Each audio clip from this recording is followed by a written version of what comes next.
আলাইকুম, সবাই কেমন আছেন? আশা করি সবাই ভালো আছেন। আসলে আমাদের দেশে একটা প্রচলিত কথা আছে। আপনাদেরকে আজকে যেটা দেখাবো, একটা জিনিস দেখাবো আজকে আপনাদেরকে। আমাদের দেশে একটা প্রচলিত একটা কথা আছে যে কিছু মানুষকে মিক্স করে কথা বলে। কিছু মানুষকে নিয়ে কথা বলার যে কারণটা সেটাই বলবো। তো আসলে যারা দেখেন নাই, আসলে তাদেরকে বলতেছি। তো আরেকটা জিনিস দেখাই আগে। তো উট, এটা হলো উট। তো উটটাকে একটা প্রচলিত কথা আছে, উটকে আপনি যদি কোনো মারেন, উটে আপনাকে ওইটা কিন্তু উটে মনে রাখে।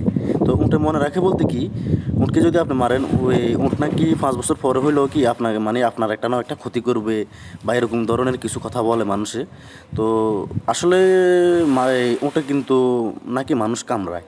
ঠিক আছে, তো এই দেখেন আমি উট দেখাইতেছি।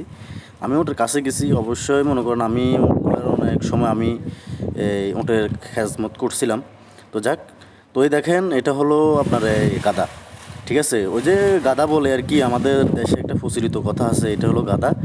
তো গাধাটা মনে করেন যে মানুষ বলে না, তুই গাধার মতো কাজ করো, সেটা করো, সেরকম ধরনের কথাবার্তা বলে বাংলাদেশের মানুষ। জানতে চায় কিন্তু কখনো দেখে নাই, কোনো মানুষ আছে দেখে নাই। তো এরকম আর কি। তো দেখেন এটা হলো গাধা।